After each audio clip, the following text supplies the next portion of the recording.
একদম সকাল থেকেই যদি সংসারের কাজ শুরু করা যায় তাহলে সারাদিনে অনেকটা কাজই এগিয়ে যায় এবং বিকেলে অনেকটা সময় নিজের জন্য থেকে যায়। তো আজকে তেমনই অনেক কাজ করে নিয়েছি সকাল সকালই। তো হ্যালো এভরিওয়ান, আসসালামু আলাইকুম, welcome back to my channel. সবাই কেমন আছেন? আমি আল্লাহর অশেষ রহমতে আমার ফ্যামিলি নিয়ে ভালো আছি। কাছে কিংবা দূরে, দেশ কিংবা দেশের বাহির থেকে যে যেখান থেকে আমার ভিডিওটি দেখছেন সবার জন্য দোয়া ও শুভকামনা।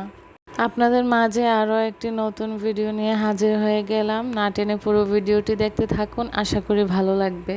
তো আজকে সকাল সকাল উঠে সংসারের কাজ শুরু করে দিয়েছি, কারণ আজকে শেষ করে একটু চিন্তা করেছি বাইরে একটু বিকেলের দিকে একটু ঘুরতে বের হব। তাই সকালের দিকেই কাজ শুরু করে দিলে তো বিকেলে রেস্ট নেওয়া যায়। তো আজকে অনেক দিন পরে একটু রান্নাঘরটা ক্লিন করব। তো এই ক্লিপটা এখানে ছিল, আমরা কিছুদিন আগে আমার ফুফু শ্বশুরদের বাড়িতে বেড়াতে গিয়েছিলাম। তো ওইখানে এত সুন্দর ভিউ ছিল রাস্তায়, তো ওইটা আপনাদের জন্য একটু ভিডিও করে নিলাম। তো এইখানে আমি পাস্তা নিয়েছি, 2-3 রকমের পাস্তা একসাথে। তো এটা রান্না করে নেব যেন নাস্তার জন্য হয়ে যায়। তো এটা অনেক সুন্দর বেশি করে সস দিয়ে রান্না করেছি। একটু বেশি সিদ্ধ হয়ে গিয়েছিল বলে একটু নরম হয়ে গিয়েছে। তো এই দিকে দেখলাম যে রান্নাঘরের চুলাটা অনেক ময়লা হয়ে গিয়েছে, তো এটা একটু পরিষ্কার করে নিচ্ছি। এটা পরিষ্কার করে তারপর আজকে টুকটাক রান্না করে নিব। অনেক কাজই আজকে আছে, কারণ অনেক দিন পরে বাসায় ফিরেছি। তো দেখি যে আশা পুরোই এলোমেলো, তো ওগুলো আবার গুছিয়ে রান্না শেষ করে আবার একটু বের হব, তাই একটু তাড়াহুড়োর মধ্যেই আছি। আমার প্রিয় আপু ভাইয়েরা যারা আমার ভিডিওটি দেখছেন, প্লিজ একটি লাইক দিয়ে দেবেন, কারণ আপনাদের একটি লাইক আমার ভিডিওটি অনেকের মাঝে পৌঁছে যেতে সাহায্য করবে। আর যারা অলরেডি লাইক করে দিয়েছেন তাদেরকে অসংখ্য ধন্যবাদ। এইদিকে আমি ঢেঁড়স ভাজি করব, তাই ঢেঁড়স ভাজির জন্য পেঁয়াজটা আমি একটু ফোড়ন দিয়ে নিচ্ছি। কারণ অনেক দিন বেশ কিছুদিন যাবৎ এই গোস্ত খাওয়ার কারণে একটু রুচিটাই নষ্ট হয়ে গিয়েছে মনে হচ্ছে, তাই ভাবতেছিলাম একটু সবজি খেলে হয়তো বা মুখটা ঠিক হবে। তো আজকে আমি এখানে ঢেঁড়স ভাজি করে নিব আর সাথে করলা ভাজি করব। তার জন্য আগে আমি ঢেঁড়স ভাজিটা বসিয়ে দিয়েছি। তো আমাদের সবসময় তো খাবার মাদ্রাসা থেকে আলহামদুলিল্লাহ আসে, তো বাসায় টুকিটাকি করতে হয়। তো এখন মাদ্রাসা অফ ছিল, তো তখন আর কি বাসায় সব কিছু রান্না করতে হয়েছে। শ্বশুরবাড়ি থেকে এসে বাসায় নিজেদের রান্না করতে হয়েছে। তো এখানে আমি এসব ভাজিটা করে নিয়েছি একটু সবুজ সবুজ করে।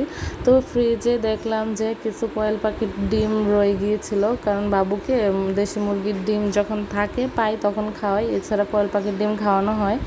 তো এগুলো ঈদেতে বাড়িতে যাওয়ার আগে কয়েকটা ছিল, তো ভাবলাম যে এগুলোর এখন বাবুকে খাওয়াবো না, যেহেতু অনেক দিন হয়ে গিয়েছে। তো এই জন্য আমরাই এগুলো মানে খেয়ে নিব আর কি। তো সিদ্ধ করে এখানে একটু আলাদাভাবে এগুলো একটু ভুনা করে নিয়েছিলাম। তো আপুরা একটু দোয়া করবেন, বাবু একটু অসুস্থ।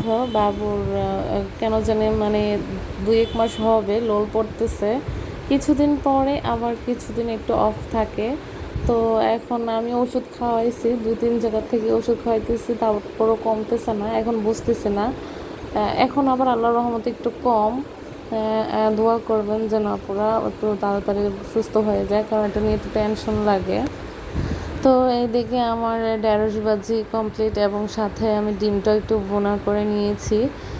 এখন বাবুর বাবা বলতেছে অনেকদিন গোস্ত খাওয়ার কারণে একটু করলা ভাজি খেতে ইচ্ছে করছে। তো তাকে বললাম যে কিছু সবজি বাজার করে নিয়ে আসতে, তো এগুলাই নিয়ে আসছে। তো এখন করলা ভাজিটাও একটু করে নেব, কারণ করলা ভাজি খাইলে গরমের মধ্যে শরীর ভালো থাকে। তো এই জন্য আমি একটু বেশি করে একটু করলা ভাজি করে নিচ্ছি। আমার করলা ভাজি খুবই পছন্দ। আমার মতো কার কার করলা ভাজি পছন্দ কমেন্টে জানাও। তবে পছন্দ হওয়ার কারণও তেমন বেশি খাইতে পারি না, কারণ শুনেছি ব্রেস্ট মিল্ক মানে বাচ্চারা ব্রেস্ট মিল্ক খাইলে নাকি করলা ভাজি তিতো খাইলে একটু কমে যায়। তো এই জন্য তার জন্য বেশি খাইতে পারি না, মাঝে মাঝে একটু খাই। তো এখানে আমি বেশি করে আর কি পেঁয়াজ রসুন দিয়ে আমি করলাটা ভাজি করে নেব ঢাকনা ছাড়া। আর এই যে অ্যালার্জির যে সমস্যাটা, এটা মনে হচ্ছে এখন প্রতি ঘরে ঘরে প্রতিটা মানুষের কম বেশি আছে। তো আমার আগেই ছিল, বাবু যখন পেটে ছিল এর আগে ছিল, তো আল্লাহর রহমতে হওয়ার পরে আর তেমন ছিল না। এখন হঠাৎ করে 2-3 সপ্তাহ যাবত দেখতেছে যে এখন আমারও একটা অ্যালার্জির সমস্যাটা বেড়ে গেছে, এখন বুঝতে পারতেছি না। রোজার মধ্যে একটু গরুর গোস্ত বেশি খাওয়া পড়ছে, এই কারণেই অ্যালার্জি বাড়ছে কি না কী কারণে বাড়ছে বলতে পারতেছে না। এখন ওষুধ খাচ্ছি কিন্তু আসলে ওরকম কাজে দিচ্ছে না।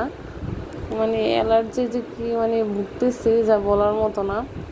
যার সাথে শেয়ার করি সেই বলে তারই অ্যালার্জির সমস্যা। তো আপু, আপনাদের সাথে কথা বলতে বলতে এদিকে আমার রান্না কমপ্লিট। তো আজকে ভিডিওটি এ পর্যন্তই ছিল। আপনারা সবাই ভালো থাকবেন। আল্লাহ।